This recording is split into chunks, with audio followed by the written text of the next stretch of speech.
eh, terus materinya adalah tentang seputar fundamental ya. Terus di depan mesti ada disclaimer dulu nih. Kamu kira-kira ini.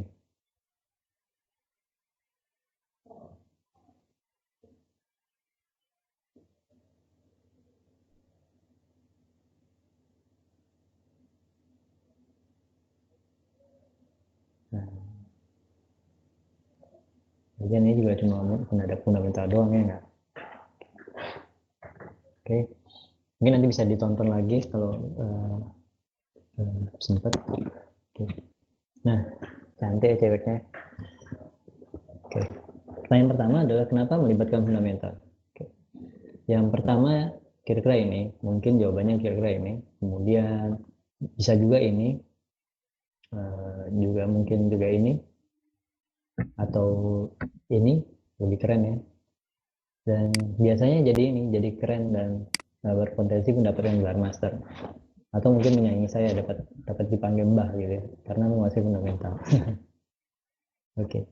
Nah, di fundamental event sering-sering kita lihat volatility jadi luar biasa. Anda mesti ingat ya, waktu SNB, Swiss National Bank, mangkas suku bunganya, pergerakan 6 bulan dibabat dalam bukan satu hari, tapi 15 menit ya. Sebenarnya pergerakan 15 menit, tapi yang cukup cepat udah sampai di low aja, low luar biasa dalam. Terus makan waktu lama sampai akhirnya dia kembali lagi. Kemudian juga mesti ingat yang saya nggak mau pakai istilah Brexit, saya pakai istilah referendum UK. Hasil referendum UK tanggal 24 Juni itu juga kalau kita lihat pakai daily aja ini berapa hari pergerakan ditelan dalam satu hari ya. Jadi di fundamental, di event fundamental harga jadi sering bergerak luar biasa. Kemudian kita juga enak jawabnya. Kenapa sih ada begini nih jawabannya? Kenapa? Ya karena ada keputusan suku bunga Swiss National Bank yang luar biasa mengejutkan. Kemudian kenapa begini? Karena hasil referendum. Jadi kita langsung bisa dapat jawaban kenapa harganya begini, kenapa harganya begitu. Kemudian dan dampaknya biasanya terjadi volatilitas yang luar biasa. Sebenarnya kita harus juga bertanya itu pengertian volatility itu apa sih, atau volatilitas itu apa sih? Yang saya dapati, nah ini kan sekali lagi dari hasil Google sana Google sini, volatilitas itu adalah satu kondisi di mana pasar sedang pasar sendiri sedang tidak tahu harga yang sesungguhnya lagi di harga berapa, atau pasar sendiri juga sedang mencari arah yang tepat bagi satu komoditas. Jadi kayak gini, saat terjadi hasil referendum, pasar lagi mencari, berarti setelah event ini, di event ini harga itu yang benar di mana sih? Apakah masih di sini atau yang benar adalah daerah sini? Dia terus mencari sehingga dan orang boleh senawar-nawarnya, jadi harganya nggak ada harga acuan lagi. Itu volatilitas. Dan volatilitas adalah peluang yang selalu kita cari ya. Kita kan nggak nyari volatilitas yang rendah, kita cari volatilitas yang tinggi. Kemudian fundamental bisa dimanfaatkan sebagai acuan waktu yang pas untuk melakukan trading. Jadi kapan sih harus trading euro misalkan hari ini? Trading euro jam berapa? Jam 15.00. Misalkan ada lagi jam berapa mau trading? Jam 10 deh saya mau trading. Kenapa? Karena di situ ada speaknya Draghi. Jam berapa mau trading? Jam 9 karena ada data home sales-nya US. Jadi fundamental memiliki acuan waktu. Kalau teknikal tidak punya acuan waktu. Kita tidak akan bisa jawab kapan sih terjadinya breakout, nggak ada. Kapan terjadinya oversold, nggak ada. Jam berapa terjadi oversold, nggak ada. Hari apa terjadi oversold, nggak ada. Tapi kalau fundamental punya schedule-nya jelas. Bahkan untuk bulan November, kapan suku bunga Amerika tanggal sekian udah ada, jam sekian udah tahu kita di tanggal itu, di jam itu ada event fundamental. Kalau event teknikal dari nyaris nggak ada. Ya terus akan ngasih tahu di 2 jam ke depan akan terjadi breakout. Keren kalau bisa. Jadi mari kita mulai sama-sama pusing sama dia. Dan katanya fundamental memusingkan ya. Jadi mari kita mulai. Pertama tetap harus ke hukum yang satu ini, yaitu harga terhadap supply dan demand. Dan sebagai catatan di atas saya sudah kasih note-nya, yaitu salah satu antara supply atau demand mesti dianggap tetap. Jadi misalnya seperti ini, saat supply bergerak menurun, demand kita anggap tetap, maka harga cenderung terlihat menurun jadinya. Kemudian misalkan lagi supply-nya malah meningkat, demand-nya tetap harus kita anggap tetap, maka kesimpulannya adalah seperti ini.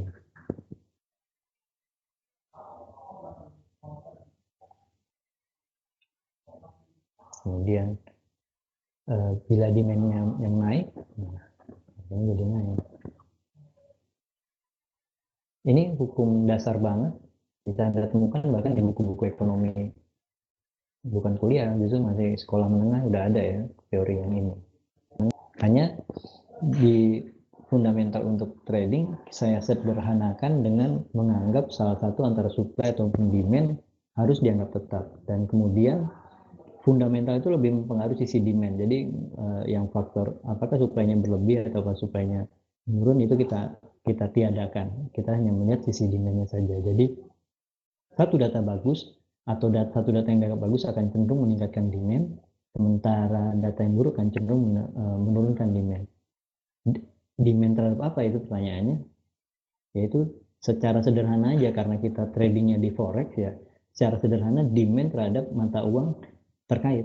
Jadi kalau data bagus Amerika, maka demand ke mata uang Amerika akan A, B, C. Kalau datanya bagus, maka mata uang Amerika akan demand-nya jadi meningkat. Jadi mata uang Amerika cenderung jadi menguat. Atau data buruk Amerika akan cenderung membuat mata uangnya jadi melemah karena demand ke mata uang Amerikanya jadi menurun. Nah, ada dua jenis fundamental. Yang pertama adalah yang dihasilkan oleh komentar atau pendapat dari pejabat terkait kebijakan keuangan. Oke, kemudian yang satunya lagi adalah fundamental yang berbentuk data ekonomi atau bentuk statistik ya. Nah, si fundamental yang dihasilkan komentar ke pejabat keuangan terkait sebenarnya agak sulit dianalisa sebenarnya. Orang-orang ini saya ambil 4 aja garis besarnya, ada Janet Yellen, ada McCartney, di bawahnya ada Mario Draghi yang ngaku roda. Sebenarnya materi-materi yang mereka tiap kali mereka kasih komentar, sebenarnya materinya hanya beberapa hal saja sebenarnya yang harus kita perhatikan. Yang pertama soal suku bunga, apakah akan dinaikkan, diturunkan, atau dipertahankan, lalu kapan. Mereka komentarnya akan selalu kisarannya tentang ini. Kemudian trending topik sekarang, apakah perlu stimulus? Amerika sudah membuang stimulus, Eropa sekarang masih stimulus, Jepang diharapkan kasih stimulus lebih besar, McCartney bahkan terakhir naikin stimulusnya lagi. Jadi ini menjadi penjelasan yang perlu diperhatikan. Kalau terjadi stimulus, maka kalau stimulus adalah salah satu data yang bicara soal supply, jadi supply-nya yang meningkat, demand yang besar. Lalu kemudian ini basa-basi aja sebenarnya. Ini apakah ekonominya pertumbuhannya dipercepat, terjadi percepatan pertumbuhan ekonomi atau justru terjadi perlambatan pertumbuhan ekonomi. Itu aja. Jadi dari sekilas memperhatikan ini nanti Anda kemudian bisa ambil kesimpulan apakah dia komentarnya disebut bernada hawkish. Nah, komentar bernada hawkish adalah segala komentar yang bernada positif ya, optimis terhadap kondisi ekonominya, lalu dampaknya seringnya bikin mata uang terkait jadi menguat. Sementara yang satunya lagi adalah dovish. Dia adalah komentar yang isinya dinilai bernada pesimis. Jadi keempat mereka komentarnya mungkin apakah mereka bilang enggak, kita nggak perlu pangkas suku bunga lagi, sementara kalau lihat data suku bunganya harus dipangkas. Nah, itu cenderung pesimis. Ini aja. Terus kemudian dan untuk yang berbentuk data ekonomi saya kelompokkan. Ini sebenarnya perbaikan dari tulisan saya yang 1% fundamental. Saya sedikit perbaiki dari pertemuan terakhir.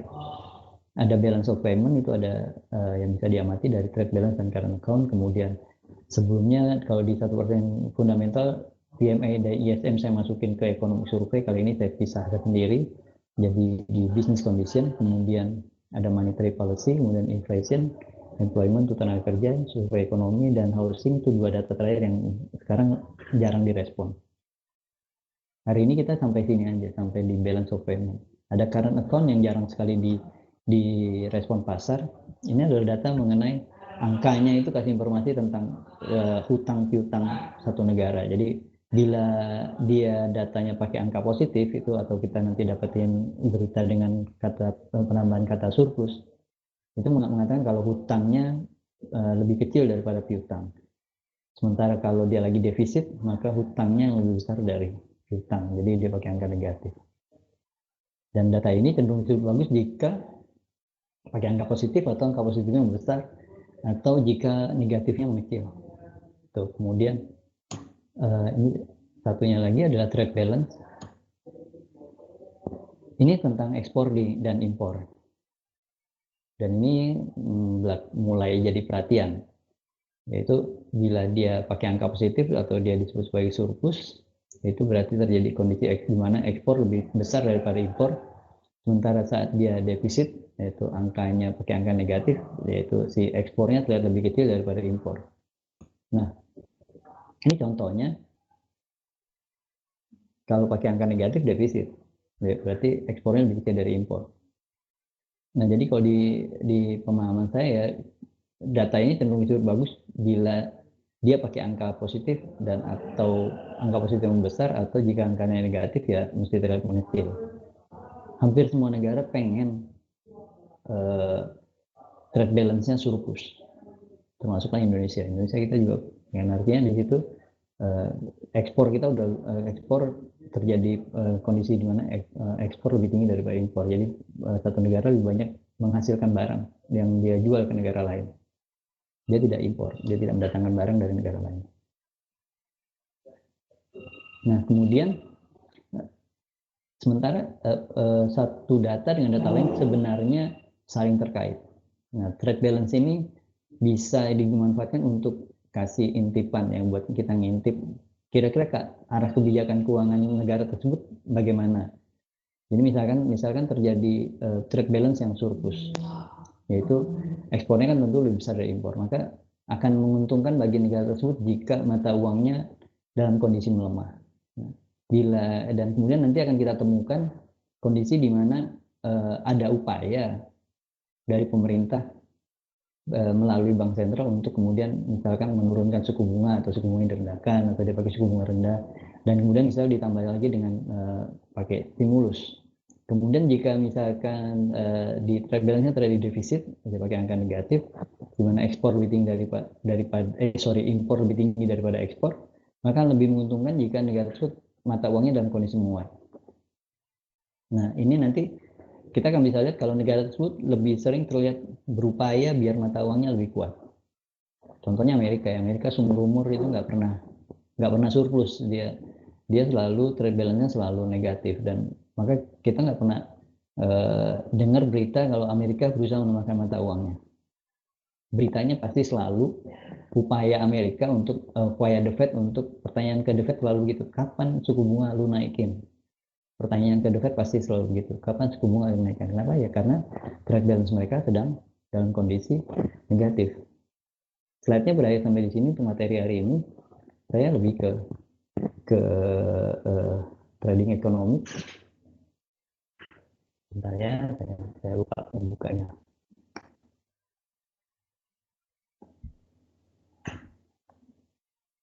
Trading ekonomi, oke.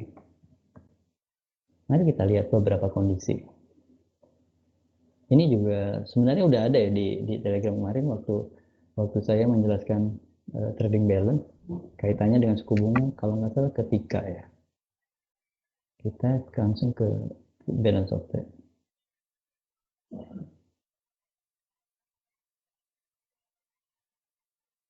Oke. Kita ke negara kita.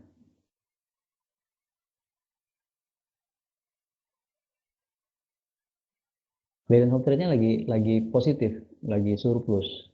Jadi dengan surplusnya balance of trade, maka kondisi yang paling menyenangkan adalah mata uangnya rupiah harusnya dalam kondisi melemah. Salah satu upaya untuk melemahkan rupiah adalah dengan memangkas suku bunga. Coba kita lihat suku bunga kita.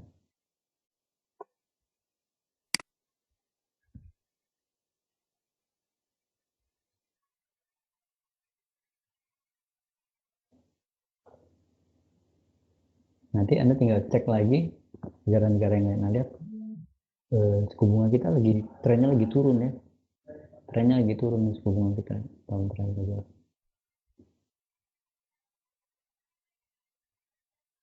Jadi suku bunga kita sedang dalam kondisi menurun. Kenapa ya? Ya karena surplus, lagi surplus. Jadi kalau sekarang kalau mau iseng naruh deposito ke jangka panjang, sebaiknya jangan ya. Suku bunganya lagi cenderung, ntar tunggu dia jadi defisit, baru kita mulai mendepositkan.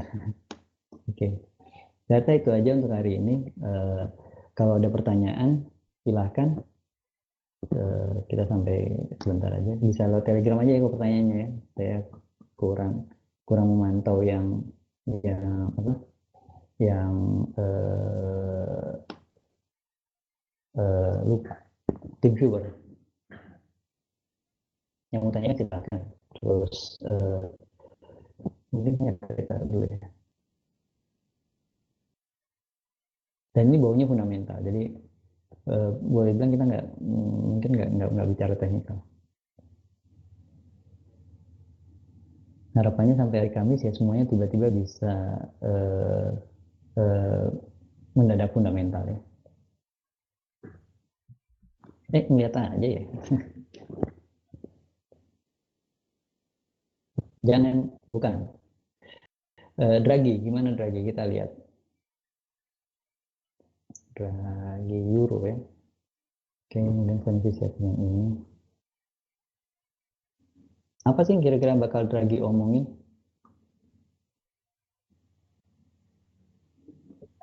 Apa yang kira-kira Draghi bakal omongkan? Selalu begitu pertanyaannya. Sorry. Kok ke ini? Salah saya boleh bentar. Nah, tadi, ya.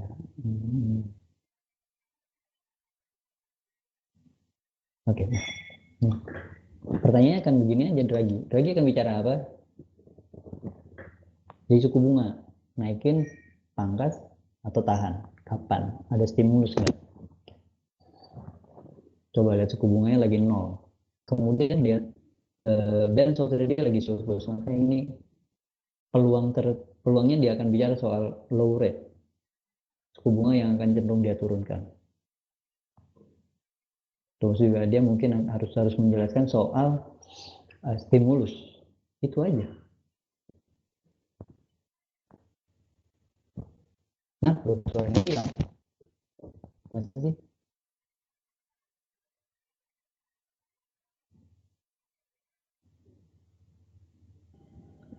Tes suaranya ada nggak?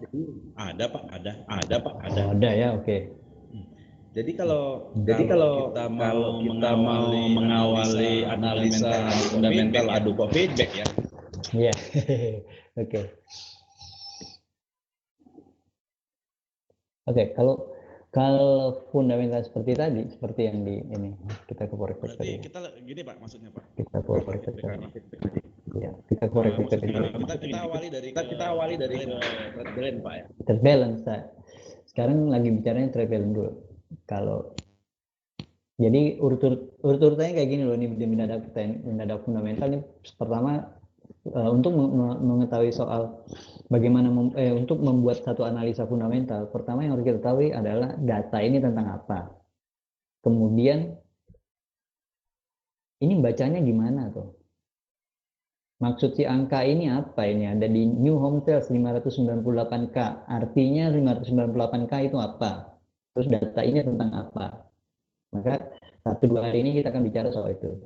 Ini 3 hari lah. Ya, 3 hari ya. Saya nggak bisa cepat juga ya.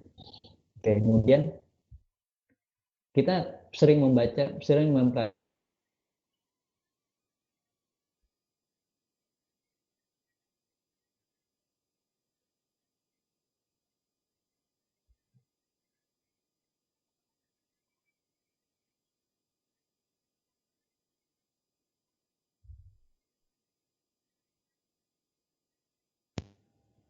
Nah, ini beneran hilang suaranya.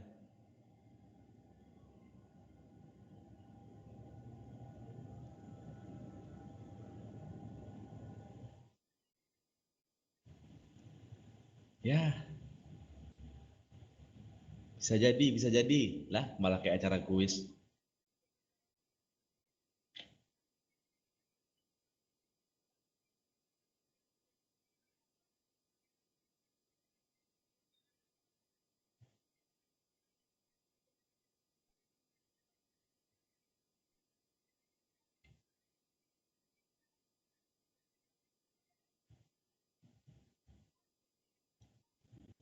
Kalau suaraku dengar nggak ya?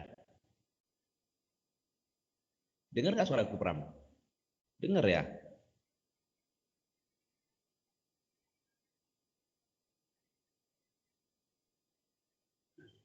Jadi pengen ngekik Pak Wu aja bawaannya nih. Nah kan, no feedback kan? Iya, enak rasanya kalau ngekik Pak Wu nih. Ngekik terus jangan di unblock agak-agak 2 hari gitu kan. Atau 3 hari deh, 3 hari.